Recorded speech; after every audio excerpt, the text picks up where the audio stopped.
5 trillion American ডলাৰৰ সীমা স্পৰ্শ কৰিব বুলি আশা কৰা হৈছে। বিশ্বৰ 5খন বৃহত্তম অৰ্থনীতি দেশৰ ভিতৰত ভাৰতে চলিত মূল্যত মুঠ ঘৰুৱা উৎপাদনৰ ক্ষেত্ৰত সৰ্বোচ্চ প্ৰক্ষেপিত বৃদ্ধিৰ হাৰ বহন কৰিছে। অৱশ্যে ৱৰ্ল্ড ইকনমিক আউটলুক অক্টোবৰ 2023 অনুসৰি গোলকীয় বিকাশৰ হাৰ 2023 বৰ্ষৰ 3% পৰা 2024 বৰ্ষত 2.9%লৈ নিম্নগামী হোৱাৰ সম্ভাৱনা আছে।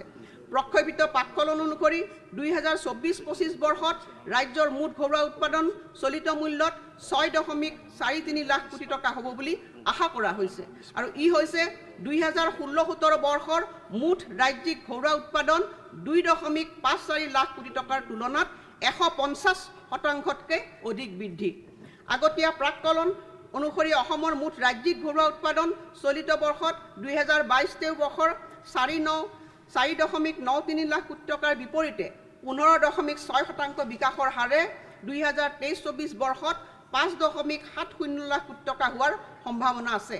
অসমৰ প্ৰকৃত মুঠ ৰাজ্যিক ঘৰুৱা উৎপাদনৰ স্থিৰ মূল্যত 2022-23 বৰ্ষৰ 3.01 লাখ কোটি টকাৰ বিপৰীতে 5.9% বিকাশৰ হাৰেৰে 2023-24 বৰ্ষত 3.19 লাখ কোটি টকা হোৱাৰ সম্ভাৱনা আছে। অধ্যক্ষ মহোদয়, এইটো আমাৰ বাবে অতি উৎসাহজনক কথা যে অসমে ৰাষ্ট্ৰীয় বিকাশতকৈ দ্ৰুতভাৱে বিকাশ লাভ কৰি আহিছে। অসমৰ অৰ্থনৈতিক বিকাশৰ হাৰ ৰাষ্ট্ৰীয় পৰ্যায়ৰ 16.1%ৰ তুলনাত 2022-23 বৰ্ষত 19.9% হ'ব বুলি অনুমান কৰা হৈছে। লগতে মই এই পবিত্ৰ সদনক জনাবলৈ পাই সুখী হৈছোঁ যে ৰাষ্ট্ৰীয় অৰ্থনীতিলৈ ৰাজ্যখনৰ অৰ্থনীতিৰ বৰঙণিৰ পৰিমাণো বৃদ্ধি পাই আহিছে। অসমৰ মুঠ ৰাজ্যিক ঘৰুৱা উৎপাদনৰ বৰঙণি চলিত মূল্যত 2016-17 বিত্তীয় বৰ্ষৰ 1.65%ৰ পৰা 2022-23 বিত্তীয় বৰ্ষত 1.81%লৈ বৃদ্ধি পাইছে। উল্লেখিত সময়ছোৱাত স্থিৰ মূল্য 2011-12 ৰাষ্ট্ৰীয় মুঠ ঘৰুৱা উৎপাদনলৈ মুঠ ৰাজ্যিক ঘৰুৱা উৎপাদনৰ বৰঙণি 1.64%ৰ পৰা 1.87%লৈ বৃদ্ধি পাইছে। একেদৰে ৰাজ্যখনে ইয়াৰ জনমূৰি আয়ৰ ক্ষেত্ৰত দ্ৰুততাৰে বিকাশ লাভ কৰি আহিছে আৰু ই 2023-24 বৰ্ষত বিগত 7 বছৰৰ ভিতৰত প্ৰায় দুগুণতকৈও অধিক হৈছে।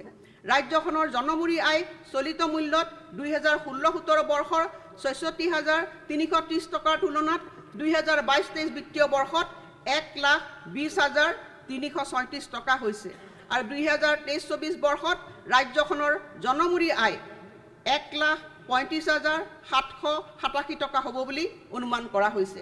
মুঠ ৰাজ্যিক ঘৰুৱা উৎপাদনৰ প্ৰাক্কলন আৰু জনমূৰি আয়ৰ সংক্ষিপ্ত বিৱৰণ মই ইয়াত দাখিল কৰিছোঁ। বিত্তীয় সামৰ্থ্য বৃদ্ধি।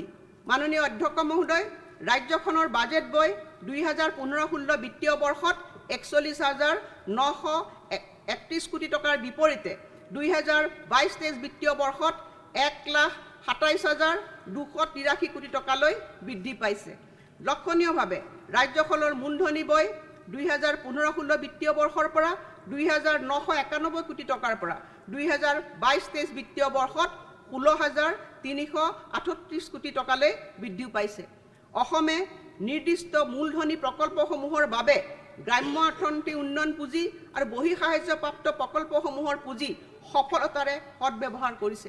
বিগত 5 বছৰত গ্ৰাম্য অৰ্থনীতি উন্নয়ন পুঁজি আৰু বহিঃসাহায্যপ্ৰাপ্ত প্ৰকল্প EAPৰ অধীনত মূলধনী ব্যয়ৰ বাবে আহৰণ কৰা পুঁজিৰ ক্ষেত্ৰত যথাক্ৰমে 177% আৰু 437% বৃদ্ধি পৰিলক্ষিত হৈছে।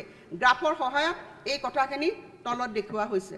বৰ্তমান ৰাজ্যখনত 37,700 কোটি টকাৰ প্ৰকল্প ব্যয় সাপেক্ষে 18টা প্ৰকল্পৰ কাম চলি আছে আৰু 20,364 কোটি টকা প্ৰকল্প ব্যয় সাপেক্ষে 8টা বহিঃসাহায্যপ্ৰাপ্ত প্ৰকল্পৰ কাম হাতত লোৱা হৈছে। 58,034 কোটি টকা ব্যয় সাপেক্ষে প্ৰকল্পসমূহৰ সৈতে বহিঃসাহায্যপ্ৰাপ্ত প্ৰকল্পসমূহৰ দ্বাৰা লাভান্বিত হোৱা ৰাজ্যসমূহৰ ভিতৰত অসম এক অন্যতম ৰাজ্য। এই প্ৰকল্পসমূহৰ তালিকাখন পৰিশিষ্ট ক আৰু খত আছে। আমাৰ সামৰ্থ্য বৃদ্ধি আৰু বিভিন্ন পৰ্যায়ত সুসমন্বয় সাধনৰ বাবে বিগত 4 বছৰত মূলধনী বিনিয়োগ আঁচনিৰ বাবে ৰাজ্যসমূহলৈ আগবঢ়োৱা বিশেষ সাহায্য আৰু ভাৰত চৰকাৰৰ পৰা লাভ কৰা 50 বছৰৰ সুদবিহীন ঋণৰ দ্বাৰা অসম চৰকাৰ যথেষ্ট উপকৃত হৈছে। বিগত 4 বছৰত এই আঁচনিৰ অধীনত অসমলৈ মুকলি কৰি দিয়া পুঁজিৰ পৰিমাণ 10 গুণতকৈ অধিক বৃদ্ধি হৈছে। আমি অসমে প্ৰায় 10,006 কোটি টকা পাবলৈ সক্ষম হৈছোঁ। লোক নিৰ্মাণ বিভাগৰ বাজেটৰ অধীনত শিক্ষা, নিৰ্মাণ, স্বাস্থ্য, গৃহ বিভাগ আৰু পথৰ বাবে গোলকীয় শিতান গ্লোবেল হেড গঠনৰ পৰিপ্ৰেক্ষিতত অসমত মূলধনী ব্যয়ৰ ক্ষেত্ৰত অভূতপূৰ্ব বৃদ্ধি পৰিলক্ষিত হৈছে আৰু এই ব্যৱস্থাই প্ৰকল্পসমূহৰ বাবে পৰ্যাপ্ত বাজেটৰ উপলব্ধতা আৰু পুঁজিৰ আগতীয়া অনুমোদন মুকলি কৰি দিয়াটো সুনিশ্চিত কৰিছে। ইয়াৰ সৈতে নতুন বিত্তীয় গাঁথনি আৰু ৰাজ্যৰ স্ব অগ্ৰাধিকাৰপ্ৰাপ্ত উন্নয়নমূলক আঁচনি SOPD-সমূহৰ বাবে সন্মতি প্ৰদান কৰিবলৈ অতিৰিক্ত মুখ্য সচিব পৰ্যায়ৰ বিষয়াধীনত সমিতি গঠন, প্ৰশাসনীয় বিভাগ আৰু সঞ্চালকালয়সমূহলৈ অধিক বিত্তীয় ক্ষমতা প্ৰদানে বাজেটত ধাৰ্য কৰা সামগ্ৰিক ধন ব্যৱহাৰৰ ক্ষেত্ৰত বৃহৎ অৰিহণা যোগাইছে। ইয়াৰ লগতে ক্ৰয় সংস্কাৰসমূহে চৰকাৰী ব্যয়ৰ মান উন্নত কৰিছে। ই ক্ৰয় ব্যৱস্থাৰ অধীনত প্ৰকাশিত নিবিদাৰ মূল্য 2017-18 বিত্তীয় বৰ্ষৰ 9,100 কোটি টকাৰ পৰা 2022-23 বিত্তীয় বৰ্ষত 41,800 কোটি টকালৈ বৃদ্ধি পাইছে। চৰকাৰে ই-মাৰ্কেট ব্যৱস্থাৰে হোৱা ক্ৰয় 2020-21 বিত্তীয় বৰ্ষৰ 174 কোটি টকাৰ পৰা 2023-24 বিত্তীয় বৰ্ষৰ জানুৱাৰীলৈ 1,532 কোটি টকাতকৈ অধিক বৃদ্ধি হৈছে। আন এক উল্লেখযোগ্য সাফল্য হৈছে প্ৰত্যক্ষ লাভালাভ হস্তান্তৰ আঁচনি ব্যৱস্থাৰ জৰিয়তে ডিজিটেল আন্তঃগাঁথনিৰ প্ৰৱৰ্তন। প্ৰত্যক্ষ লাভালাভ হস্তান্তৰ আঁচনি হৈছে এক উচ্চমানৰ ডিজিটেল মঞ্চ, যাক প্লাগ এণ্ড প্লে ধৰণত এই আঁচনিসমূহ ৰূপায়ণ কৰিবলৈ তৈয়াৰ কৰা হৈছে। আজি যিকোনো বিভাগে প্ৰত্যক্ষ লাভালাভ হস্তান্তৰ আঁচনিসমূহ সহজে আৰম্ভ কৰি ৰূপায়ণ কৰিব পাৰে, যাৰ ফলত এই আঁচনিসমূহৰ প্ৰশাসনিক ব্যয় বহু পৰিমাণে হ্ৰাস পাব আৰু এই আঁচনিসমূহৰ সম্পূৰ্ণ ডিজিটেলকৰণ সুনিশ্চিত হ'ব। অৰুণোদয় আঁচনিখন এই ডিজিটেল মঞ্চৰ অধীনলৈ অনাৰ পিছত 1,65,000 হিতাধিকাৰীৰ নাম কৰ্তন কৰা হৈছে আৰু ইয়াৰ ফলত পৰীক্ষণৰ সময় তথা সাহায্য প্ৰদানৰ সময়ো বহুলাংশে হ্ৰাস পাইছে। এই বৰ্ষটো আমি এখন বাস্তৱসন্মত বাজেট প্ৰস্তুত কৰাৰ ওপৰত গুৰুত্ব প্ৰদান কৰিছোঁ, যিখন বাজেটে এহাতে ৰাজ্যৰ নাগৰিকসকলৰ প্ৰকৃত আশা আকাংক্ষা পূৰণ কৰিব পাৰে আৰু আনহাতে মুদ্ৰাস্ফীতি এৰাই চলিব পাৰে। সকলো বিভাগে যাতে বাজেটত আবণ্টিত ধন সম্পূৰ্ণৰূপে ব্যৱহাৰ কৰিব পাৰে, সেয়া হৈছে আমাৰ প্ৰয়াস। এই বাস্তৱসন্মত বাজেটখনৰ আন এক বৈশিষ্ট্য হ'ল অনাগত বছৰসমূহত কিছু সংখ্যক সংস্কাৰমূলক ব্যৱস্থাৰ জৰিয়তে ৰাজ্যৰ নিজা উৎসৰ পৰা লাভ কৰা ৰাজহৰ পৰিমাণ বৃদ্ধিত অধিক গুৰুত্ব প্ৰদান কৰা। এই ইতিবাচক অৰ্থনৈতিক দৃষ্টিভংগীৰে বৰ্তমানে চলি থকা ধৈৰ্যবাহী আঁচনিসমূহৰ একত্ৰীকৰণ আৰু উন্নতীকৰণৰ উপৰিও বৰ্তমানৰ বাজেটত অষ্টাদশ মুকুতাৰ উন্নয়নী মালাৰ অধীনত কিছুমান নতুন উদ্ভাৱনীমূলক ধৈৰ্যবাহী আঁচনি ঘোষণা কৰিবলৈ পাই মই আনন্দিত হৈছোঁ। ধৈৰ্যবাহী আঁচনিসমূহ মাননীয় অধ্যক্ষ মহোদয়, ভাগৱত গীতাৰ 18টা অধ্যায়ৰ দ্বাৰা অনুপ্ৰাণিত হৈ 2017-18 বৰ্ষত তেতিয়াৰ মাননীয় বিত্তমন্ত্ৰী আৰু বৰ্তমান আমাৰ শ্ৰদ্ধাৰ মুখ্যমন্ত্ৰী ডক্টৰ হিমন্ত বিশ্ব শৰ্মা ডাঙৰীয়াই অষ্টাদশ মুকুতাৰ উন্নয়নী মালাৰ ধাৰণাটো উদ্ভাৱন কৰিছিল আৰু এই 18খন আঁচনি স্বাভাৱিকতে গতিশীল। আমাৰ সমাজৰ পৰিৱৰ্তিত আৱশ্যকতা অনুসৰি কেতবোৰ সম্পূৰ্ণৰূপে নতুন তথা উদ্ভাৱনীমূলক আৰু কেতবোৰ আঁচনি উন্নীত কৰি সন্নিৱিষ্ট কৰা হৈছে। প্ৰথমে হ'ল মুখ্যমন্ত্ৰী নিযুত মইনা। 10 লাখ ছাত্ৰীক এক নিযুত মইনা নামভৰ্তিৰ ক্ষেত্ৰত উদগনি হিচাপে বিত্তীয় অনুদান আগবঢ়োৱা হ'ব, যাতে তেওঁলোকে উচ্চতৰ মাধ্যমিক, স্নাতক আৰু স্নাতকোত্তৰ পৰ্যায়লৈ অধ্যয়ন অব্যাহত ৰাখিব পাৰে। এই পদক্ষেপে বাল্য বিবাহ ৰোধ কৰাৰ ক্ষেত্ৰত চৰকাৰে গ্ৰহণ কৰা অভিযানক সবল কৰি তুলিব। শাস্তিমূলক আৰু নিয়ন্ত্ৰণমূলক ব্যৱস্থা গ্ৰহণ কৰাৰ উপৰি এগৰাকী কন্যাই কেতিয়া বিবাহ বহিব সেইটো সিদ্ধান্ত ল'বলৈ তেওঁক আমি সক্ষম কৰি তুলিব লাগিব। যদি 10 লাখ কন্যাক স্নাতক আৰু স্নাতকোত্তৰ শ্ৰেণীলৈ অধ্যয়ন কৰিবলৈ উৎসাহ যোগাব পৰা যায়, তেতিয়া প্ৰৱেশিকা পৰীক্ষাত উত্তীৰ্ণ হোৱাৰ পিছত শিক্ষা লাভ কৰা শিক্ষিত যুৱক যুৱতীৰ হাৰ বৃদ্ধি কৰিব পৰা যাব। যিকোনো চৰকাৰী মহাবিদ্যালয় শিক্ষানুষ্ঠানত অধ্যয়ন কৰি থকা ছাত্ৰীসকলে এই সুবিধা লাভৰ বাবে যোগ্য বিবেচিত হ'ব আৰু দ্বিতীয়তে বিবাহ পাশত আবদ্ধ হোৱা ছোৱালী এই সুবিধাৰ বাবে যোগ্য বিবেচিত নহ'ব। একাদশ শ্ৰেণীত নামভৰ্তি কৰা প্ৰতিগৰাকী ছাত্ৰীলৈ 10,000 টকা নামভৰ্তিৰ উদগনিমূলক ধন হিচাপে প্ৰদান কৰা হ'ব। একেদৰে স্নাতক পাঠ্যক্ৰমৰ প্ৰথম বৰ্ষত নামভৰ্তি কৰা ছাত্ৰীসকললৈ গাইপতি 12,500 টকাকৈ প্ৰদান কৰা হ'ব। স্নাতকোত্তৰ পাঠ্যক্ৰমৰ প্ৰথম বৰ্ষত নামভৰ্তি কৰা প্ৰতিগৰাকী ছাত্ৰীয়ে 15,000 টকা নামভৰ্তিৰ উদগনিমূলক ধন হিচাপে লাভ কৰিব। নিয়ম অনুসৰি বিনামূলীয়া নামভৰ্তি, স্কুটি প্ৰদান ইত্যাদি লেখীয়া বৰ্তমানে প্ৰদান কৰি থকা সুবিধাসমূহৰ ওপৰঞ্চি হিচাপে এই সুবিধা প্ৰদান কৰা হ'ব। মই বাজেটত এই আঁচনিৰ বাবে 240 কোটি টকা ধাৰ্য কৰাৰ প্ৰস্তাৱ দিছোঁ। মাননীয় অধ্যক্ষ মহোদয়, মুখ্যমন্ত্ৰীৰ মহিলা উদ্যমিতা অভিযান। মুখ্যমন্ত্ৰীৰ মহিলা উদ্যমিতা অভিযান হৈছে এক অভিলাষী অভিযান, যাৰ লক্ষ্য হৈছে আমাৰ মহিলাসকলক উদ্যোগী হিচাপে গঢ়ি তোলা। এই অভিযানৰ দুটাৰ উদ্দেশ্য হৈছে অমৃতকালত আমাৰ মহিলা উদ্যোগীসকলৰ আয় বৃদ্ধি কৰা আৰু তেওঁলোকক ব্যৱসায়িকভাৱে সফল কৰা।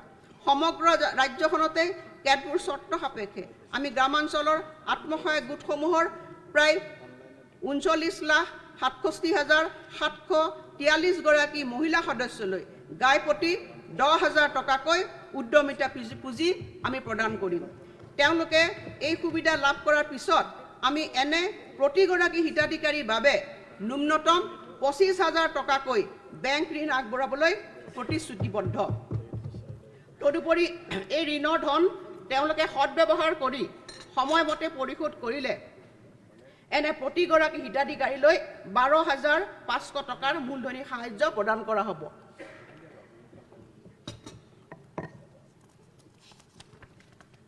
এইদৰে প্ৰতিগৰাকী হিতাধিকাৰীয়ে অনুদান, ৰাজ সাহায্য আৰু ঋণ হিচাপে ন্যূনতম 47,500 টকা লাভ কৰিব।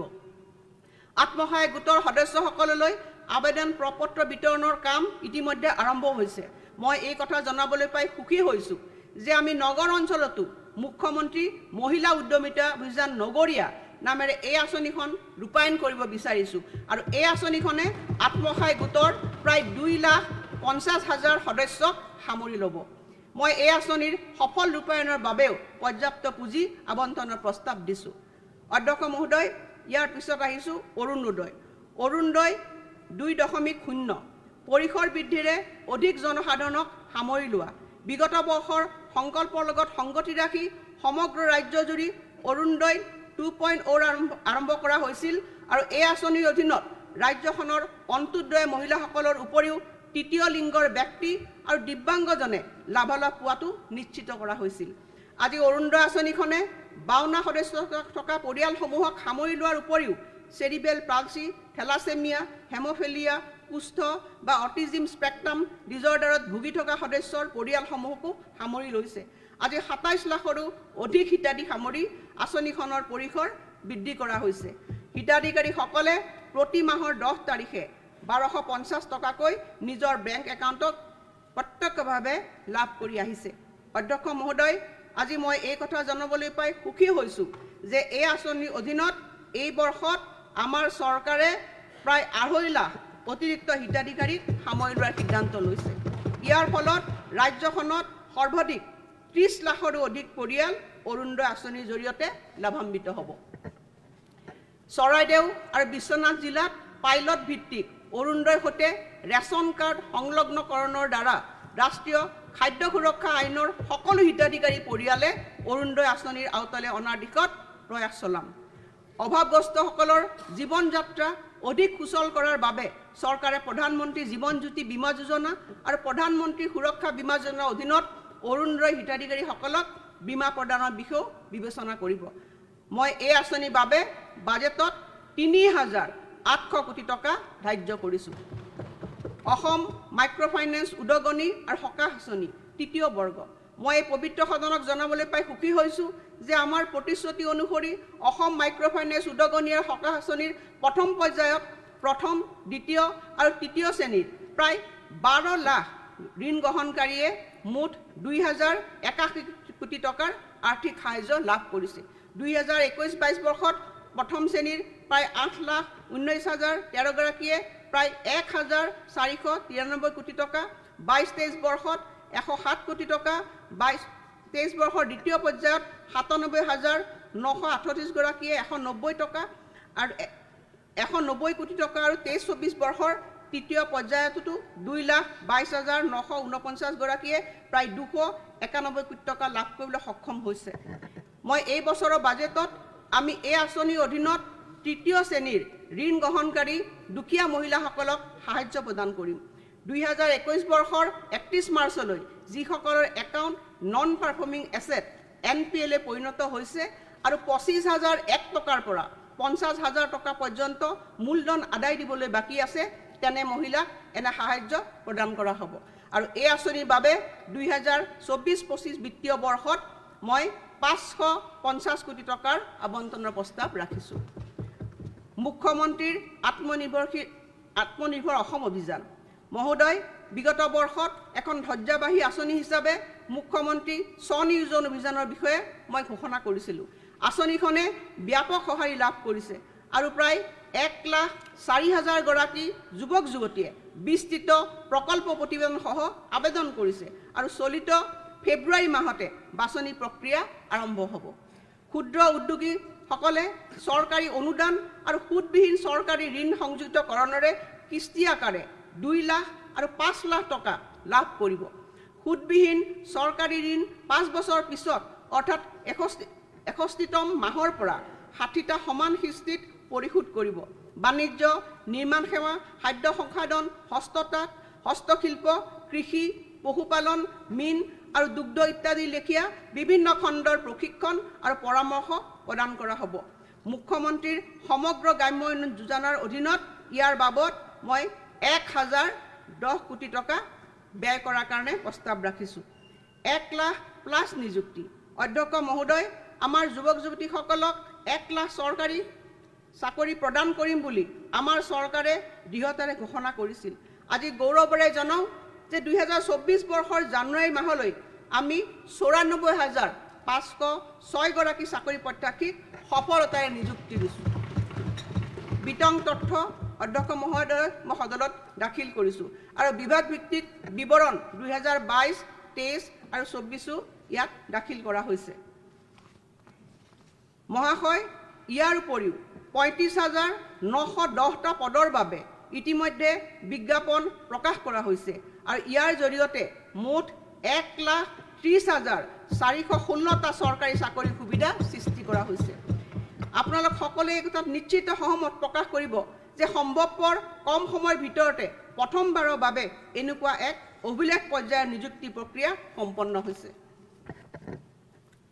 এই নিযুক্তি প্ৰক্ৰিয়াৰ জৰিয়তে সৰ্বাধিক সংখ্যক পৰিয়ালক সামৰি লৈ আমি সামাজিক সমতা সম্ভৱ কৰিব বিচাৰিছোঁ। চৰকাৰী নিযুক্তিত সামাজিক সমতা। অধ্যক্ষ মহোদয়, আমি প্ৰায়ে লক্ষ্য কৰোঁ যে এটা পৰিয়ালত কেইবাজনো চৰকাৰী চাকৰিয়াল থকাৰ বিপৰীতে কিছুমান পৰিয়ালত এজনো চৰকাৰী চাকৰিয়াল নাই। যিমান সম্ভৱ অধিক পৰিয়ালত চৰকাৰী চাকৰিৰ উপস্থিতি নিশ্চিত কৰাৰ জৰিয়তে চৰকাৰী নিযুক্তিত সামাজিক সমতাৰ বাতাবৰণ সৃষ্টি কৰা হ'ব। আৰু এনে দৃষ্টিকোণ আগত ৰাখি মই ঘোষণা কৰিবলৈ পাই আনন্দিত হৈছোঁ যে এই নিযুক্তি প্ৰক্ৰিয়া অব্যাহত ৰখাৰ সময়ত আমাৰ চৰকাৰে সামাজিক সমতা প্ৰতিষ্ঠাৰ ওপৰত গুৰুত্ব আৰোপ কৰিব। আৰু সেয়েহে আমি যিসমূহ পৰিয়ালত চৰকাৰী বা ৰাজহুৱা খণ্ডত এজনো চাকৰিয়াল নাই, তেওঁলোকক সুবিধা দিয়াৰ অৰ্থে সিদ্ধান্ত লৈছোঁ যে তেনে প্ৰাৰ্থীয়ে মুঠ প্ৰাপ্ত নম্বৰৰ সৈতে 5% অতিৰিক্ত নম্বৰ লাভ কৰিব। তৃতীয় আৰু চতুৰ্থ বৰ্গৰ সকলো পদৰ নিয়োগ প্ৰক্ৰিয়াত প্ৰাৰ্থী বাছনিৰ গুণগত মানৰ সৈতে আপোচ নকৰাকৈ এই ব্যৱস্থা কাৰ্যকৰী হ'ব। এই উদ্দেশ্যে আমি চলিত বছৰতে এখন নতুন বিধেয়ক উত্থাপন কৰিম। অধ্যক্ষ মহোদয়, এতিয়া 7 নম্বৰলৈ আহিছোঁ। অধ্যক্ষ মহোদয়, অমৃতকালৰ বাবে প্ৰকল্প। অধ্যক্ষ মহোদয়, এই বৰ্ষত অমৃতকালৰ প্ৰত্যাশা পূৰণৰ অৰ্থে আমি ভৱিষ্যত প্ৰজন্মৰ বাবে অমৃতকালৰ অমৃত পিঢ়ি প্ৰকল্প হাতত লৈছোঁ। এই তালিকাখন তলত উল্লেখ কৰা হৈছে। প্ৰথমতে আছে অধ্যক্ষ মহোদয়, মা কামাখ্যা দিব্যলোক পৰিযোজনা আৰু এই আঁচনিৰ প্ৰাককলিত ব্যয় হ'ব 498 কোটি টকা। গুৱাহাটী চিকিৎসা মহাবিদ্যালয় হাস্পতালৰ আন্তঃগাঁথনি উন্নয়ন আৰু ইয়াৰ বাবে 3,250 কোটি টকা ধাৰ্য কৰা হৈছে। নেহেৰু ষ্টেডিয়ামক বিশ্বমানৰ ক্ৰীড়াংগন হিচাপে নৱীকৰণ আৰু ইয়াৰ বাবে 832 কোটি টকা ধাৰ্য হৈছে। অসম ৰাজ্যিক চিৰিয়াখানা গুৱাহাটীৰ আধুনিকৰণ, ইয়াৰ বাবে 311 কোটি টকা। কনকলতা বৰুৱা বিশ্ববিদ্যালয় গহপুৰ ইয়াৰ বাবে 554 কোটি টকা ধাৰ্য কৰা হৈছে। উত্তৰ গুৱাহাটীৰ ৰংমহলত গুৱাহাটী উচ্চ ন্যায়ালয়ৰ আধুনিক চৌহদ আৰু ইয়াৰ মাটি অধিগ্ৰহণ আৰু অধিগ্ৰহণ কৰা প্ৰকল্প ব্যয় সৰ্বমুঠ 110 কোটি আৰু 300 কোটি টকা অধ্যক্ষ মহোদয়। কাজিৰঙাৰ প্ৰাকৃতিক ইতিহাস সংগ্ৰহালয় ইয়াৰ বাবে 886 কোটি টকা প্ৰকল্প ব্যয় হ'ব। দীপৰ বিলৰ পুনৰ্জীৱিতকৰণৰ কাৰণে অধ্যক্ষ মহোদয় মই 100 কোটি টকা ধাৰ্য কৰিছোঁ। মা কামাখ্যা দিব্যলোক পৰিযোজনাৰ বাহিৰে আন সকলো প্ৰকল্প ৰাজ্য চৰকাৰৰ স্ব-অগ্ৰাধিকাৰ উন্নয়ন SOPD আঁচনিৰ অধীনত ৰূপায়ণ কৰা হ'ব। এই সকলো অমৃতকাল প্ৰকল্প 3 বছৰৰ ভিতৰত সম্পূৰ্ণ কৰা হ'ব আৰু চলিত বৰ্ষতে ইয়াৰ বাবে পৰ্যাপ্ত বাজেট মঞ্জুৰি প্ৰদান কৰা হ'ব। বিকাশ কৰিডৰ সৃষ্টি মহোদয় মই এই কথা ঘোষণা কৰিবলৈ পাই আনন্দিত হৈছোঁ যে সকলোবোৰ পথ প্ৰকল্পৰ সময় সাপেক্ষ ৰূপায়ণৰ ফলশ্ৰুতিত অসমৰ লোক নিৰ্মাণ বিভাগৰ পথৰ দৈৰ্ঘ্যই 50,000 কিলোমিটাৰ অতিক্ৰম কৰিছে। বিগত 2 বছৰত আমি প্ৰতিদিনে গড় হিচাপত 12 কিলোমিটাৰ পথ নিৰ্মাণ কৰিবৰ কাৰণে সক্ষম হৈছোঁ। উল্লেখযোগ্য যে 2014 চনৰ পৰা অসমৰ সমগ্ৰ পথ দৈৰ্ঘ্য দুগুণলৈ বৃদ্ধি হৈছে। উন্নত মানৰ যোগাযোগ ব্যৱস্থাৰ এই ধাৰা অব্যাহত ৰাখি আমাৰ চৰকাৰে নিম্নোক্ত পথ নিৰ্মাণৰ আঁচনিসমূহ গ্ৰহণ কৰিছে। মুখ্যমন্ত্ৰীৰ পকীপথ নিৰ্মাণ আঁচনি 2022-23 বৰ্ষত আমি 2,995 কিলোমিটাৰ পথৰ বাবে 2,330 কোটি টকাৰ পুঁজিত অনুমোদন জনাইছিলোঁ আৰু অতিৰিক্তভাৱে 2023-24 বিত্তীয় বৰ্ষত আমি 1,480 কোটি টকাৰ বাজেটেৰে আন 1,801 কিলোমিটাৰ পথ নিৰ্মাণত মঞ্জুৰি প্ৰদান কৰিছোঁ আৰু কাম আৱৰ্তনৰ পৰ্যায়ত আছে। মুখ্যমন্ত্ৰীৰ উন্নত পকীপথ নিৰ্মাণ আঁচনি এই আঁচনিৰ অধীনত আমি 22-23 বৰ্ষত 1,363 কোটি টকা বাজেটেৰে 1,202 কিলোমিটাৰ পথ নিৰ্মাণত অনুমোদন জনাইছিলোঁ আৰু অতিৰিক্তভাৱে 23-24 বৰ্ষত 1,550 কোটি টকা বাজেট আবণ্টনেৰে আমি 1,137 কিলোমিটাৰ পথ উন্নয়নৰ কাম আৰম্ভ কৰিছোঁ আৰু এইসমূহৰ কাম আবণ্টনৰ পৰ্যায়ত আছে। মুখ্যমন্ত্ৰীৰ মথাউৰি পকীকৰণ আঁচনি ইয়াৰ অধীনত 529 কোটি টকা ব্যয়েৰে 328 কিলোমিটাৰ পথৰ কামত মঞ্জুৰি প্ৰদান কৰা হৈছে আৰু এই কামে অগ্ৰগতি লাভ কৰিছে। মুখ্যমন্ত্ৰীৰ পথ নৱীকৰণ আঁচনি এই আঁচনিৰ অধীনত 370 কোটি টকা ব্যয়েৰে 1,848 কিলোমিটাৰ দৈৰ্ঘ্যৰ পথত অনুমোদন জনোৱা হৈছে আৰু ইয়াৰ কাম চলি আছে। তদুপৰি 339 কোটি টকা ব্যয়েৰে 1,707 কিলোমিটাৰ দৈৰ্ঘ্যৰ পথ নিৰ্মাণৰ কাম হাতত লোৱা হৈছে আৰু ইয়াৰ বাবে কাম আবণ্টনৰ প্ৰক্ৰিয়া চলি আছে আৰু চলিত বৰ্ষতো আমি এই আঁচনিখন অব্যাহত ৰাখিম। অধ্যক্ষ মহোদয় অসম মালা 2.0 অসম মালাৰ অধীনৰ প্ৰকল্পসমূহৰ সফল ৰূপায়ণত উদ্বুদ্ধ হৈ অসম মালা 2.0 অধীনত 1,000 কিলোমিটাৰ দৈৰ্ঘ্যৰ পথ সামৰি পথ সংযোগৰ পৰৱৰ্তী পৰ্যায়ৰ কাম আৰম্ভ কৰা হৈছে আৰু অসম মালা 2.0 মূল লক্ষ্য হ'ল বৰ্তমানে থকা ৰাষ্ট্ৰীয় ঘাইপথ আৰু গ্ৰাম্য পথসমূহৰ মাজত সংযোগী পথ স্থাপন কৰা আৰু ইয়াৰ অধীনত 28খন জিলাৰ 38খন দলং সামৰি লোৱা অসম ৰোড নেটৱৰ্ক মাষ্টাৰ প্লেনৰ ওপৰত ভিত্তি কৰি 43টা অগ্ৰাধিকাৰপ্ৰাপ্ত পথ চিনাক্ত কৰা হৈছে। 2024 চনৰ মাৰ্চ মাহত অসম মালা 2.0 ৰূপায়ণৰ কাম আৰম্ভ হ'ব। এই প্ৰকল্পৰ ব্যয় হ'ব প্ৰায় 3,500 কোটি টকা। এই প্ৰকল্পসমূহৰ পথৰ তালিকা পৰিশিষ্ট গত উল্লেখ কৰা হৈছে। তদুপৰি ৰূপায়ণৰ বিভিন্ন পৰ্যায়ত থকা নিম্নলিখিত অভিলাষী প্ৰকল্পসমূহৰ বিষয়ে উল্লেখ কৰিবলৈ পাই মই অতি আনন্দ অনুভৱ কৰিছোঁ। এই পথসমূহৰ বিৱৰণী মই ইয়াত দাখিল কৰিছোঁ আৰু সম্পূৰ্ণ হোৱা কেইখনমান আঁচনিৰো বিৱৰণী মই ইয়াত দাখিল কৰিছোঁ আৰু অসম মালাৰ অধীনত ৰূপায়ণ হৈ থকা প্ৰধান আঁচনিসমূহৰ তালিকাও মই ইয়াত দাখিল কৰিছোঁ। অধ্যক্ষ মহোদয় ইয়াৰ পিছত আহিছোঁ মুখ্যমন্ত্ৰী আৱাস যোজনা গ্ৰামীণ সকলোৰে বাবে গৃহ কাৰ্যসূচীৰ লক্ষ্য অনুসৰি 2023-24 বিত্তীয় বৰ্ষত আমি মুখ্যমন্ত্ৰী আৱাস যোজনা গ্ৰামীণ ঘোষণা কৰিছিলোঁ আৰু ইয়ে 1.30 লাখ টকাৰ সাহায্যেৰে প্ৰথম পৰ্যায়ত 1,30,000টা অতিৰিক্ত গৃহ নিৰ্মাণৰ পথ প্ৰশস্ত কৰিব। এই বৰ্ষত আৰু এখোজ আগুৱাই এই গৃহসমূহৰ 10% অৰ্থাৎ 13,000 গৃহ চাহ জনগোষ্ঠী সম্প্ৰদায়ৰ যোগ্য হিতাধিকাৰীক প্ৰদান কৰা হ'ব।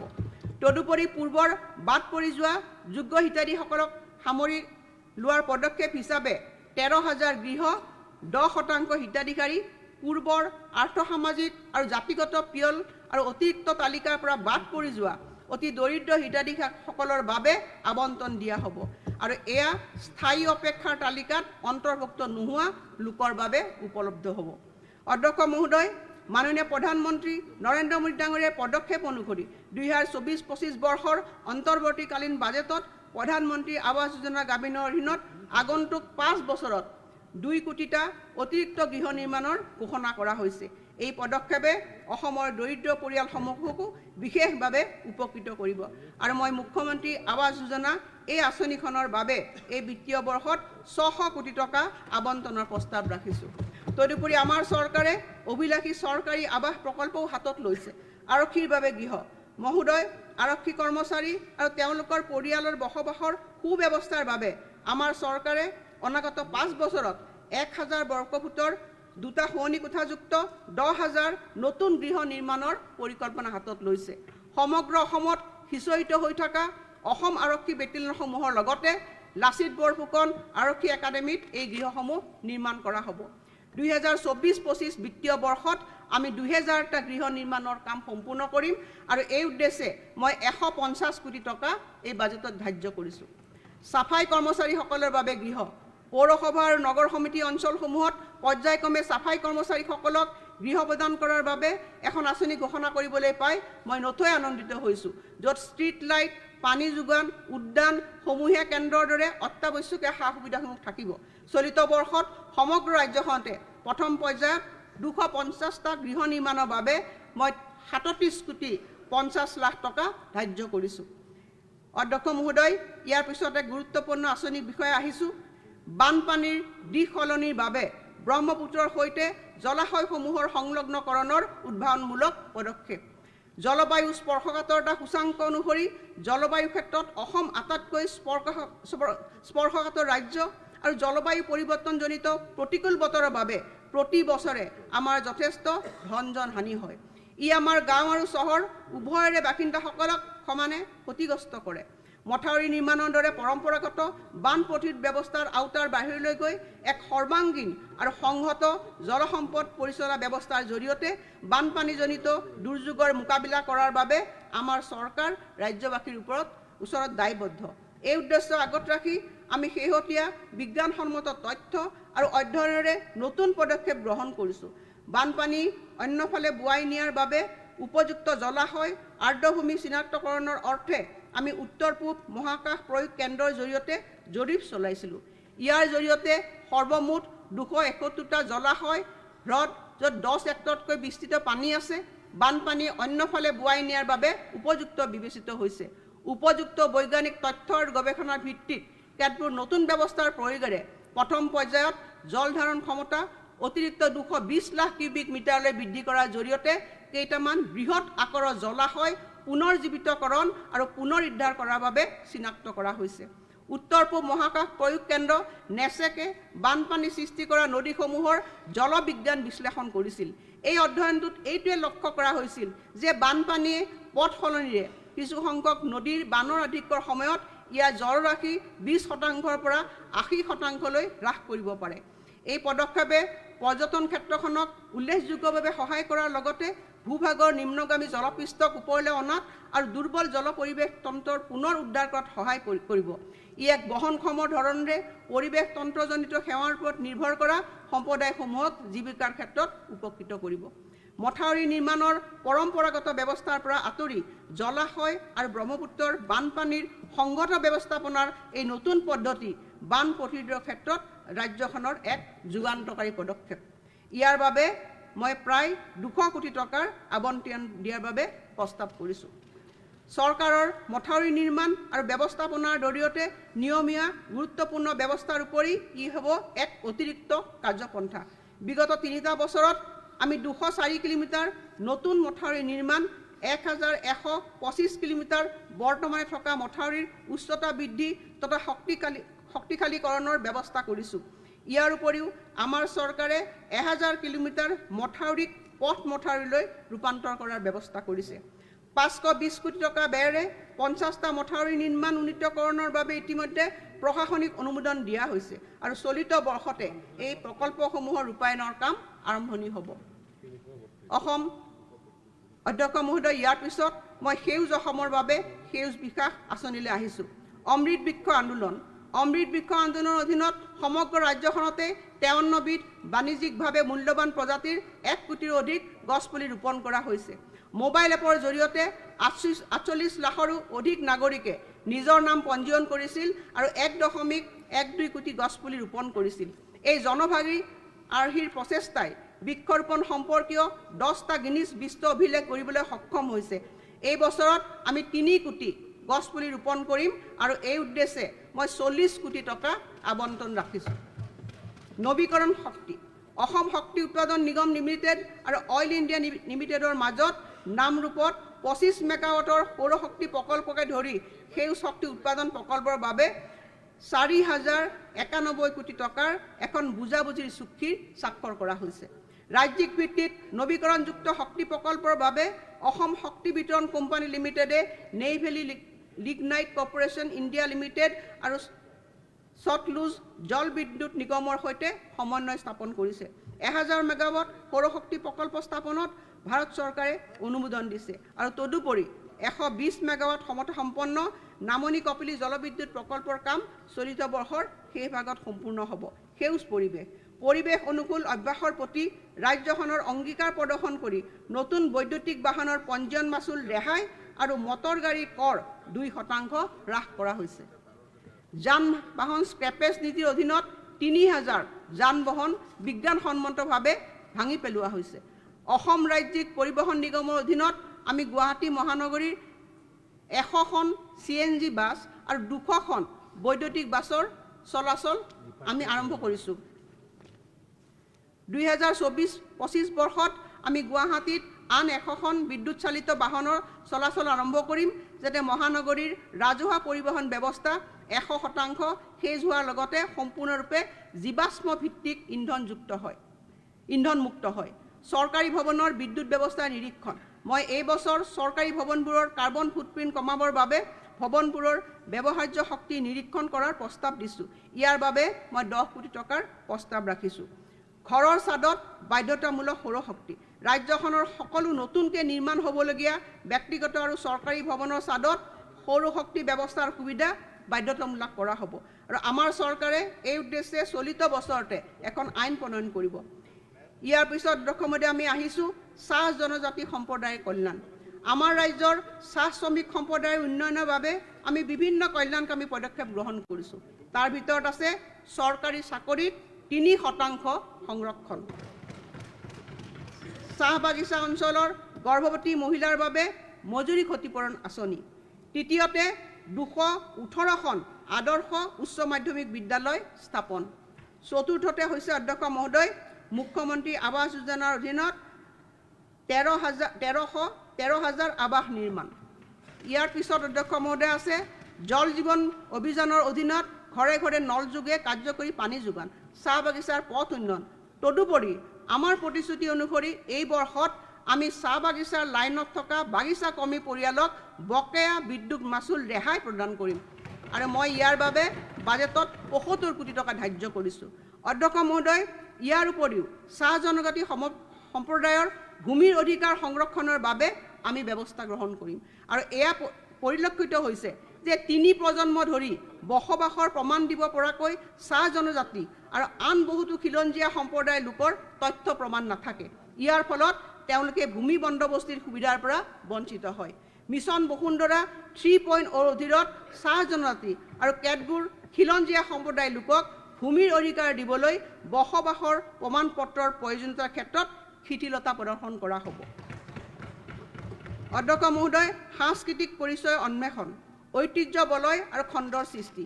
বৰপেটা, মাজুলী, বটদ্ৰৱা আৰু নাৰায়ণপুৰৰ আইকনিক আৰু ঐতিহ্যমণ্ডিত স্থানসমূহৰ সাংস্কৃতিক তাৎপৰ্য ৰক্ষা কৰাটো প্ৰাথমিক কৰ্তব্য বুলি আমাৰ চৰকাৰে বিবেচনা কৰে আৰু এই ক্ষেত্ৰত জনজাতি বলয়, খণ্ডৰ আৰ্হিত ঐতিহ্য বলয়, খণ্ড সৃষ্টি কৰি এই স্থানসমূহৰ সুৰক্ষা দিয়াৰ বাবে নিৰ্দিষ্ট পদক্ষেপ গ্ৰহণ কৰাটো আমাৰ লক্ষ্য আৰু সেই অনুসৰি এই স্থানসমূহৰ চৌপাশৰ ভূমি কেৱল খিলঞ্জীয়া লোক প্ৰতিষ্ঠানসমূহলৈ যাতে হস্তান্তৰণ কৰিব পাৰি সেয়া নিশ্চিত কৰি আমি এক উপযুক্ত বিধায়ক উত্থাপন কৰিম। কিংবদন্তি শিল্পীৰ সোঁৱৰণত 3টা সাংস্কৃতিক খণ্ডিয়া। অধ্যক্ষ মহোদয়, অসমীয়া সমাজৰ চেতনাত চিৰস্থায়ী প্ৰভাৱ পেলোৱা মহান লোকসকলৰ অৱদানক আমি স্মৰণ কৰিব বিচাৰিছোঁ। ৰাজ্যখনৰ সকলো প্ৰান্তৰ বিভিন্ন প্ৰজন্মৰ শিল্পীসকলক একেলগ কৰি এক সাংগীতিক মূৰ্ছনা সৃষ্টিৰে নিম্নোক্ত প্ৰবাদ প্ৰতিম শিল্পীসকলে আগবঢ়াই যোৱা অৰিহণাক শ্ৰদ্ধা জনাই 3টা নৈশ সাংস্কৃতিক অনুষ্ঠানৰ আয়োজন কৰা হ'ব। ভূপেন হাজৰিকা, যিগৰাকী শিল্পীয়ে শব্দৰ সীমাৰ পৰিধি নেওচি একতাৰ বাণী প্ৰচাৰেৰে আমাক এখন সমন্বয়ৰ সমাজ গঢ়াৰ দিশত অনুপ্ৰাণিত কৰি থৈ গৈছে। জয়ন্ত হাজৰিকা, যিগৰাকী মহান শিল্পীৰ সাংগীতিক সংযোজনে অসমৰ সত্তাক প্ৰতিফলিত কৰে। বিষ্ণু ৰাভা, যিগৰাকী বহুমুখী প্ৰতিভাধৰ শিল্পী তথা সমাজ পৰিৱৰ্তনৰ বাট কটিয়াই আমাৰ সৃজনশীলতাক নিহিত হৈ থকা শক্তিৰ বিষয়ে মনত পেলায় আৰু জ্যোতিপ্ৰসাদ আগৰৱালা, যিগৰাকী মহান ব্যক্তিয়ে চিনেমাৰ কেমেৰাৰ লেন্সেৰে আমাৰ সাংস্কৃতিক বৈভৱক যুগমীয়া কৰি বোলছবি উদ্যোগৰ উত্থানৰ পথ প্ৰশস্ত কৰিছে। অসমীয়া চলচ্চিত্ৰলৈ বিত্তীয় সাহায্য। অসমীয়া চলচ্চিত্ৰক উৎসাহিত কৰিবলৈ আমি পূৰ্ণ দৈৰ্ঘ্যৰ অসমীয়া বোলছবিৰ বাবে 10 লাখ টকাকৈ অনুদান আগবঢ়াব বিচাৰিছোঁ। বিশিষ্ট জুৰিৰে গঠিত মনোনয়নসমূহ পৰীক্ষা কৰি তেওঁলোকৰ পৰামৰ্শসমূহ প্ৰদান কৰিব আৰু অসমীয়া চলচ্চিত্ৰক অধিক প্ৰতিযোগিতামূলক আৰু ব্যৱসায়িক কৰি তোলাই ইয়াৰ লক্ষ্য। তদুপৰি অটল পেঞ্চন যোজনাৰ অধীনলৈ অনাৰ জৰিয়তে মই অসমীয়া চলচ্চিত্ৰ আৰু ভ্ৰাম্যমাণ থিয়েটাৰৰ লগত জড়িত শিল্পী আৰু কলাকুশলীসকলক সাহায্য প্ৰদানৰ প্ৰস্তাৱ ৰাখিছোঁ। আমাৰ চৰকাৰে 5 বছৰৰ বাবে তেওঁলোকে পাবলগীয়া ধনৰ 50% আগবঢ়াব। 50টা নতুন চলচ্চিত্ৰ গৃহলৈ অনুদান। ৰাজ্যখনৰ বোলছবি উদ্যোগক উৎসাহিত কৰাৰ বাবে আমি বেচৰকাৰী সংগঠন, সাংস্কৃতিক সংগঠন, ব্যক্তিগত খণ্ডই প্ৰস্তাৱ দিয়া প্ৰতিটো নতুন চলচ্চিত্ৰ গৃহত 50 লাখ টকাৰ অংশীদাৰী মূলধন অনুদান নমনীয় ঋণ হিচাপে বিনিয়োগ কৰাৰ প্ৰস্তাৱ ৰাখিছোঁ। চলচ্চিত্ৰ গৃহৰ স্থান চৰকাৰে নিৰ্ধাৰণ কৰিব আৰু ইয়াৰ বাবে মই 25 কোটি টকাৰ প্ৰস্তাৱ ৰাখিছোঁ। বিহু সমিতিসমূহলৈ উদগনি। বিগত বৰ্ষত আমাৰ চৰকাৰে 10 বছৰতকৈ অধিক পুৰণি পঞ্জীকৃত বিহু সমিতিসমূহলৈ 1.5 লাখ টকাকৈ প্ৰদান কৰিছে। এই পদক্ষেপ অব্যাহত থাকিব আৰু ইয়াৰ বাবে মই 34.5 কোটি টকাৰ প্ৰস্তাৱ কৰিছোঁ। ইয়াৰ উপৰিও আমি নতুন দিল্লীত এক অভিলেখ সৃষ্টিকাৰী পৰ্যায়ৰ বহাগ বিহু উদযাপনৰো প্ৰস্তাৱ কৰিছোঁ। যোৰহাট চুকাফা সমন্বয় ক্ষেত্ৰলৈ অনুদান। মহাশয়, আহোম ৰাজত্বৰ প্ৰতিষ্ঠাতা চাওলুং চুকাফাৰ প্ৰতি সন্মান জনাই আমাৰ চৰকাৰে যোৰহাটৰ সৃষ্ট চুকাফা ক্ষেত্ৰক সাংস্কৃতিক আৰু ঐতিহাসিক ক্ষেত্ৰলৈ ৰূপান্তৰণৰ বাবে প্ৰতিশ্ৰুতি অনুসাৰে পদক্ষেপ লৈছে আৰু চুকাফা সমন্বয়ৰ ক্ষেত্ৰৰ উন্নয়নৰ বাবে আগন্তুক 3 বছৰৰ সময়ছোৱাত মই 100 কোটি টকা অনুদানৰ প্ৰস্তাৱ ৰাখিছোঁ।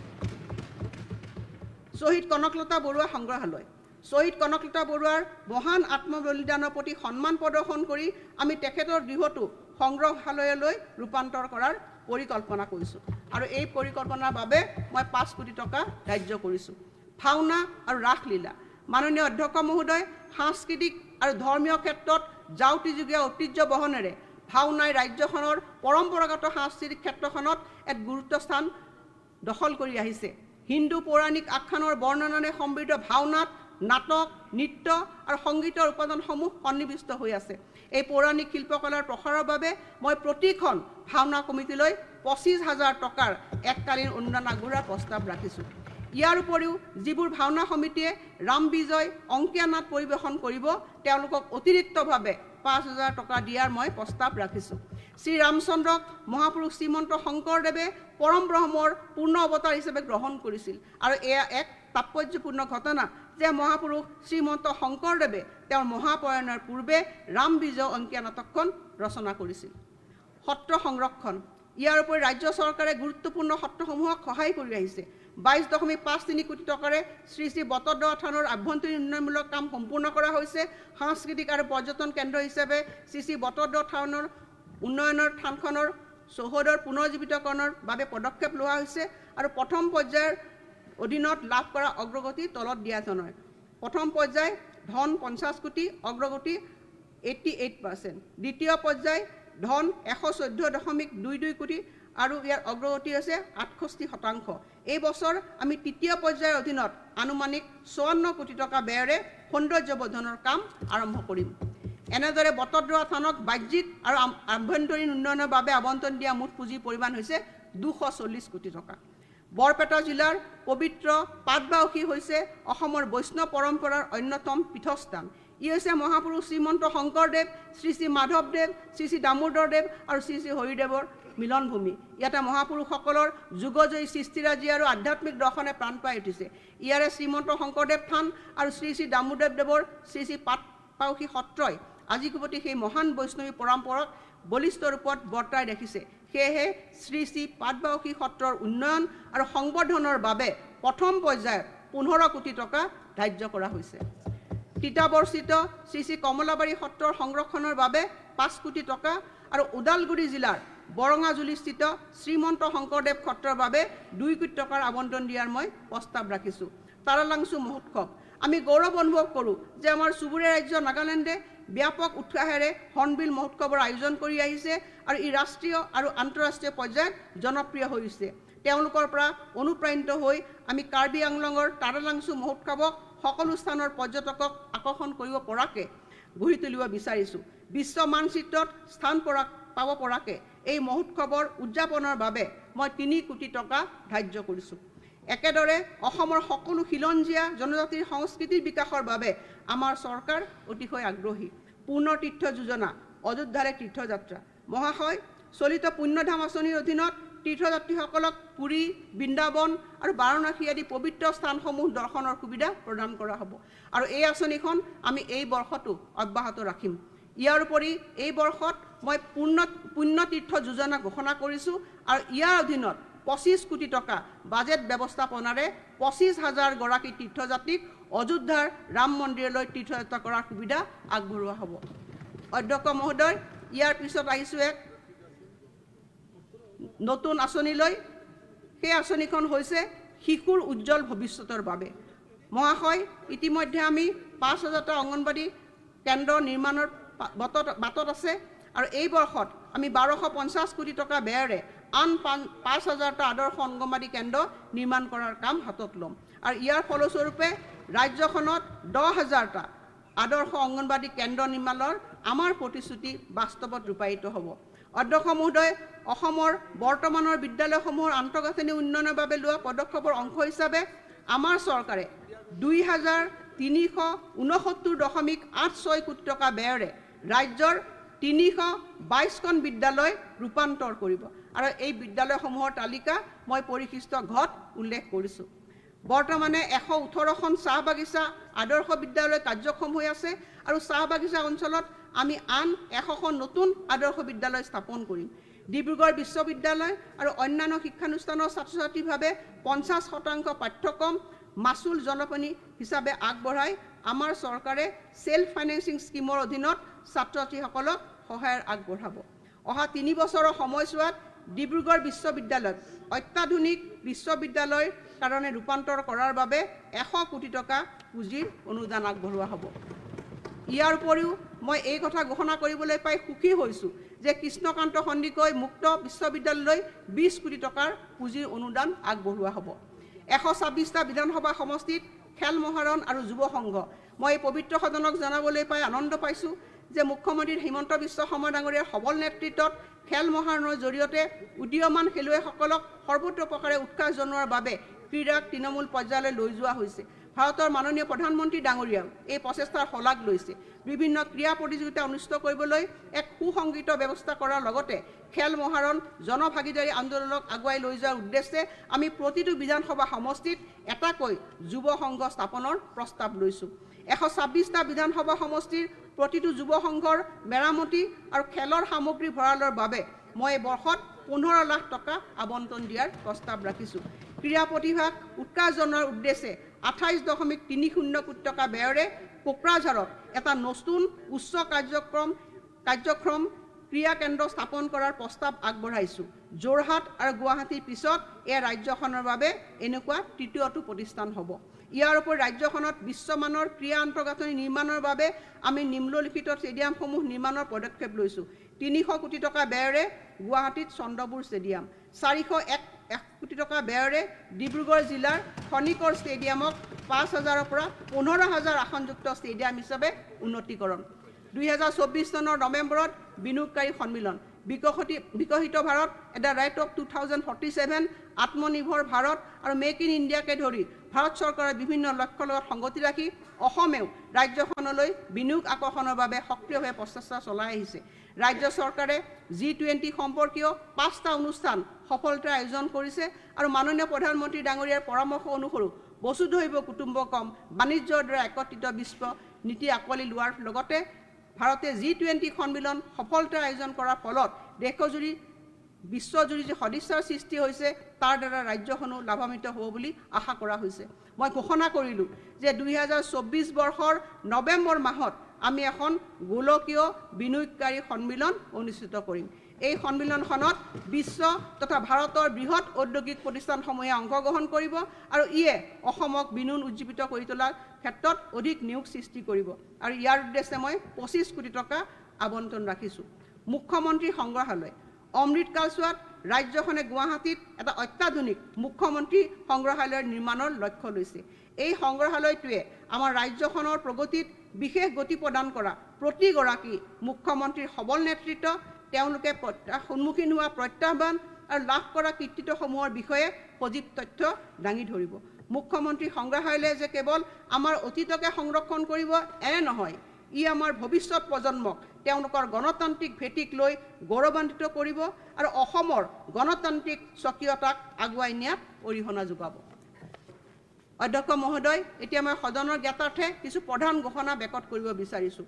প্ৰথমতে আছে অসম আৰক্ষীত অগ্নিবীৰৰ বাবে সংৰক্ষণ। আমাৰ চৰকাৰে যোগ্য অগ্নিবীৰৰ বাবে অসম আৰক্ষীত 10% পদ সংৰক্ষণৰ ব্যৱস্থা কৰিব। অৱশ্যে স্থানীয় প্ৰাৰ্থীৰ বাবেহে এইটো প্ৰযোজ্য হ'ব। কণী, গাখীৰ আৰু মাছ উৎপাদনত আত্মনিৰ্ভৰশীলতা, এই ব্যৱস্থাই কৰ্মসংস্থান সৃষ্টি কৰাৰ লগতে উপাৰ্জন বৃদ্ধি আৰু গ্ৰামাঞ্চলৰ উন্নয়নতো উদগনি যোগাব।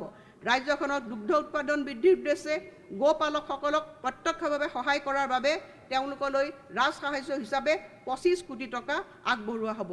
উত্তৰ পূব দুগ্ধ পাম আৰু খাদ্য পৰিসীমিত ইকুইটি নিৱেশ হিচাপে ইতিমধ্যে আগবঢ়োৱা 10 কোটি টকাৰ উপৰি উপৰোক্ত ৰাজসাহায্যৰ ধনৰাশি আগবঢ়োৱা হ'ব। কণীৰ উৎপাদন বৃদ্ধিৰে স্বনিৰ্ভৰশীল হোৱাৰ উদ্দেশ্যে আমাৰ চৰকাৰে কণী পৰা কুকুৰা পালনৰ ওপৰত গুৰুত্ব আৰোপ কৰিছে। আমি ইতিমধ্যে পৰম্পৰাগত ঘৰতো কুকুৰা পালন কৰা পালকসকলে কম খৰচত পুহিব পৰা কুকুৰা যোগান ধৰাৰ বাবে ব্যৱস্থা গ্ৰহণ কৰিছোঁ।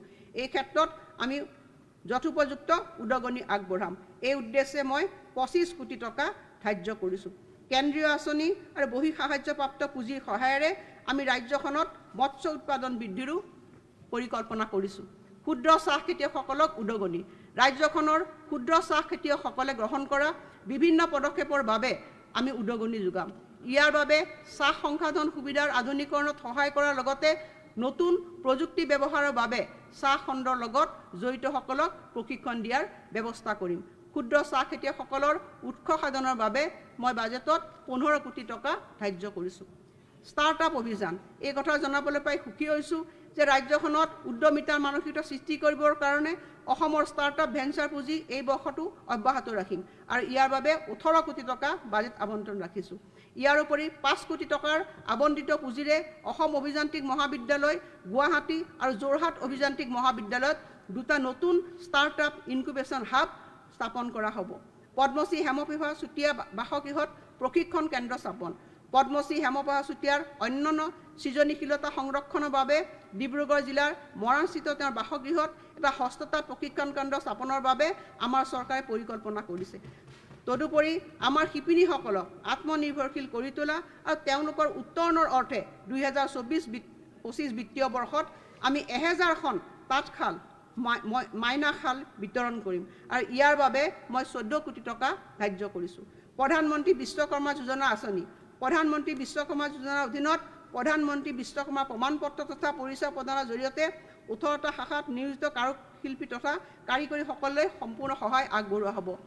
PM বিশ্বকৰ্মা পৰ্টেল যোগে এতিয়ালৈকে 4,97,908 68খন আবেদন পত্ৰ লাভ কৰিছোঁ, যিটো সমগ্ৰ দেশৰ ভিতৰতে ষষ্ঠ সৰ্বোচ্চ সংখ্যা। কৃষি যান্ত্ৰিকীকৰণ 2024-25 বিত্তীয় বৰ্ষত আমাৰ খাদ্য সংসাধন পাৰিপাৰ্শ্বিকতাক শক্তিশালী কৰাৰ লগতে কৃষকৰ কাম কাজত সহায়ক হোৱাকৈ তেওঁলোকৰ মাজত 2000খন পাৱাৰ টিলাৰ, 70খন ট্ৰেক্টৰ, ৰিপাৰ ইত্যাদি বিতৰণ কৰা হ'ব। তদুপৰি সমূহীয়া সেৱাখণ্ডৰ বাবে 10.93 কোটি টকা আৰু কাষ্টম হায়াৰিং চেণ্টাৰ্ছৰ বাবে 8.4 কোটি টকাৰ প্ৰস্তাৱ ৰাখিছোঁ।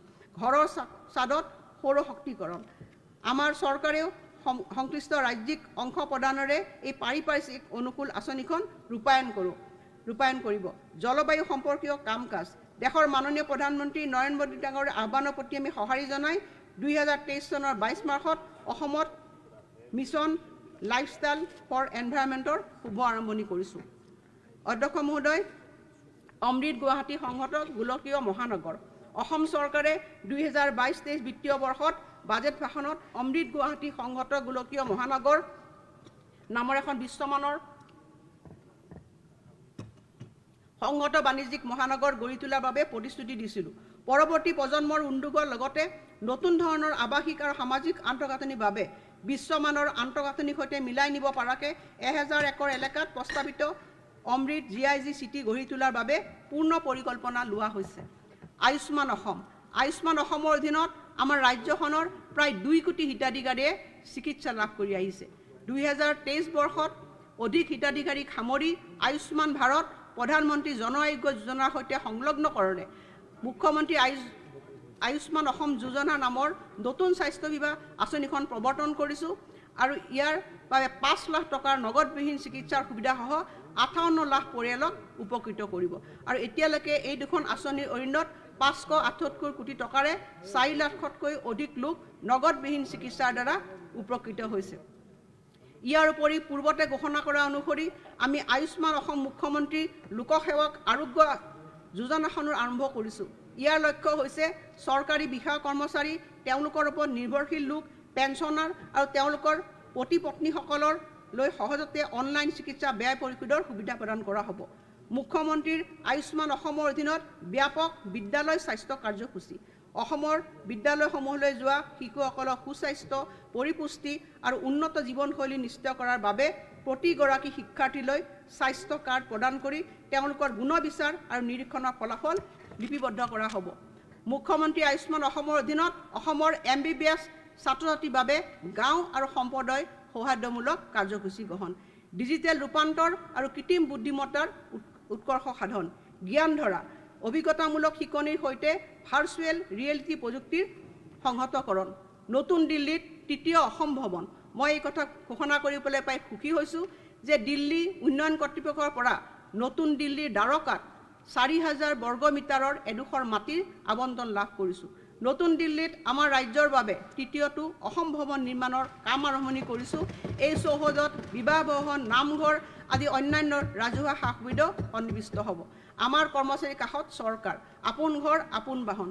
অধ্যক্ষ মহোদয়, আপোন ঘৰ আঁচনিৰ অধিকৃত 5157.46 কোটি টকাৰ ঋণৰ যোগান ধৰা হৈছে আৰু 37811 গৰাকী কৰ্মচাৰী উপকৃত হৈছে। গৃহ ঋণৰ সুদ ৰেহাইৰ বাবে 468.76 কোটি টকা প্ৰদানেৰে আমাৰ দায়বদ্ধতা প্ৰতিষ্ঠিত কৰা হৈছে আৰু মই এই বাজেটত 110 কোটি টকা ইয়াৰ বাবে ধাৰ্য কৰিছোঁ।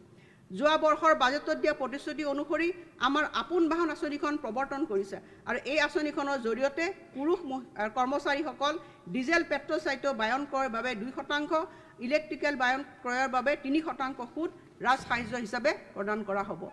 বিভিন্ন সংস্থাৰ কৰ্মচাৰীক সহায়, এককালীন সাহায্য, অসম ৰাজ্যিক গ্ৰামীণ জীৱিকা অভিযান, সৰ্বশিক্ষা অভিযান, ৰাষ্ট্ৰীয় স্বাস্থ্য অভিযান আদিৰ দৰে সংস্থাবোৰে চৰকাৰৰ অগ্ৰাধিকাৰপ্ৰাপ্ত খণ্ডৰ কাম কাজত সম্পাদনত গুৰুত্বপূৰ্ণ ভূমিকা পালন কৰে।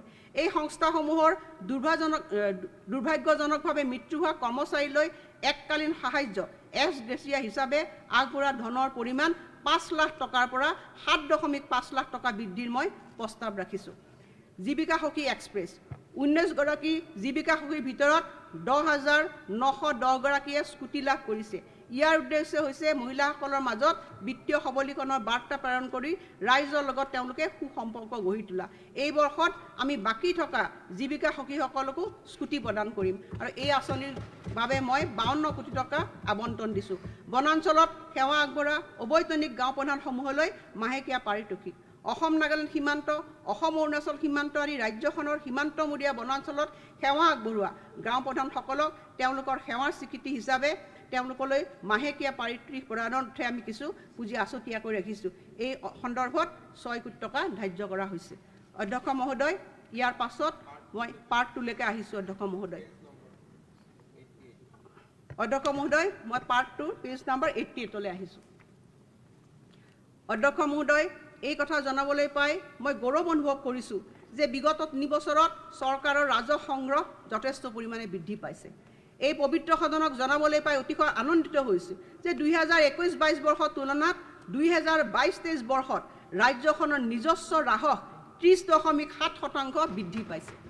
এই বৃদ্ধিৰ হাৰ অভূতপূৰ্ব আৰু বিভিন্ন ৰাজহ সংগ্ৰহকাৰী বিভাগত গ্ৰহণ কৰা বিভিন্ন ধৰণৰ সংস্কাৰমূলক পদক্ষেপৰ বাবে এয়া সম্ভৱ হৈছে। এই যাত্ৰাৰ প্ৰতিটো পৰ্যায়ত আমাৰ মাননীয় মুখ্যমন্ত্ৰী ডাঙৰীয়াৰ দিগদৰ্শন আৰু সবল নেতৃত্ব এক নিদৰ্শন স্বৰূপ। কৰ আৰোপণ, আবকাৰী, বন, ভূমি, ৰাজহ, পৰিবহণ ইত্যাদি সকলো ক্ষেত্ৰতে এই ৰাজহ বৃদ্ধি প্ৰতিফলিত হৈছে। এই সফলতাসমূহৰ লগতে অনাগত বৰ্ষৰ বাবে আমি প্ৰস্তাৱ কৰা পদক্ষেপসমূহ এই ক্ষেত্ৰত উল্লেখনীয়।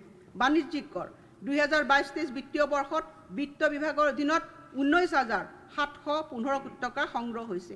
এয়া পূৰ্বৰ তুলনাত 21% অধিক। GST সংগ্ৰহৰ হাৰ দেশৰ কেইখনমান ৰাজ্যৰ ভিতৰত অসম অন্যতম।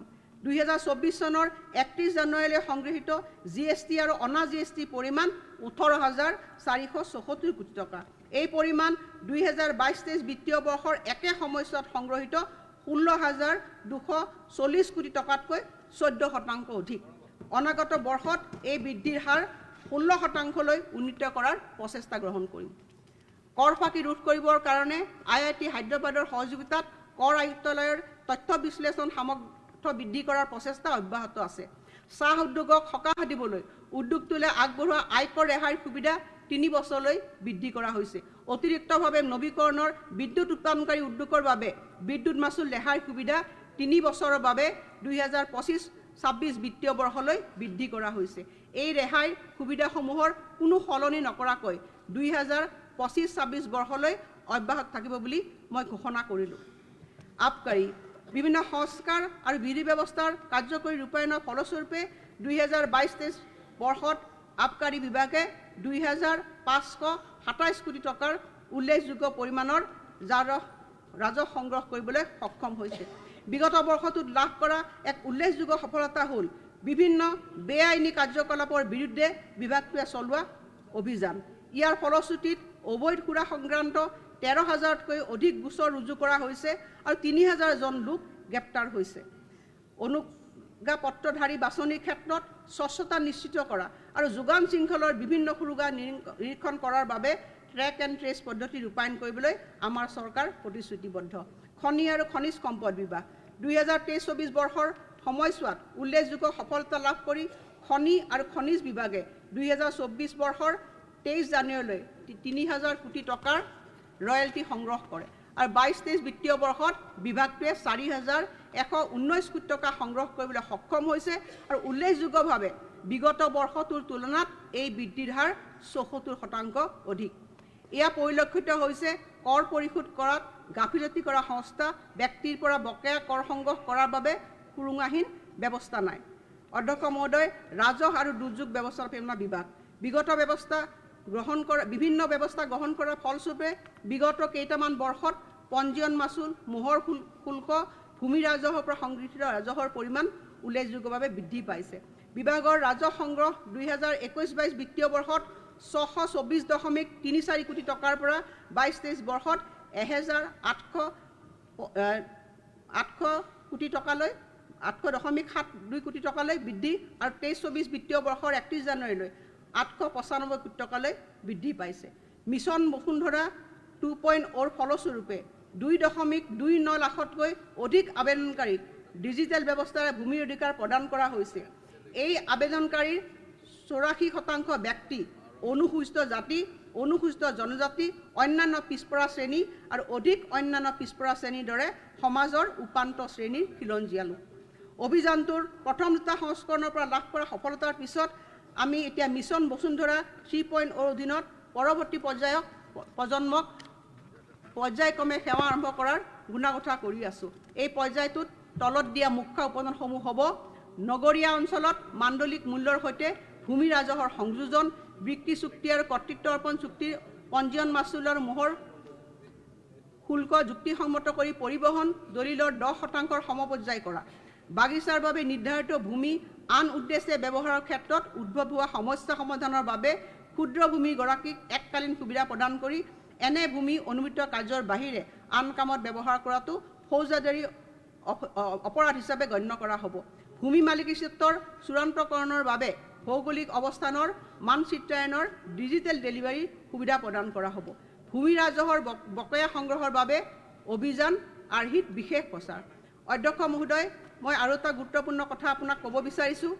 ধৰ্মীয় অনুষ্ঠানসমূহৰ সক্ৰিয়ভাৱে ব্যৱহাৰ নোহোৱা যথেষ্ট পৰিমাণৰ উপৰঞ্চি ভূমি আছে। এই ভূমিৰ কিছু অংশ খিলঞ্জীয়া লোকৰ দখলত আছে। প্ৰচলিত আইনৰ বাবে মিছন বসুন্ধৰা 2.0 অধীনত এনেকুৱা ভূমি নিষ্পত্তি কৰিব পৰা হোৱা নাছিলে। এতিয়া মিছন বসুন্ধৰা 3.0 অধীনত যোগ্য খিলঞ্জীয়া পৰিয়ালৰ দখলত থকা এনে উপৰঞ্চি ভূমি পত্তনৰ বাবে আমি প্ৰস্তাৱ আগবঢ়াইছোঁ। সকলো ভূমি প্ৰশাসন সংস্থাক ভূমি লক্ষ্য তথ্য ভাণ্ডাৰৰ সৈতে সংহত কৰিবৰ বাবে এটা উপযুক্ত ব্যৱস্থা গ্ৰহণ কৰা হ'ব।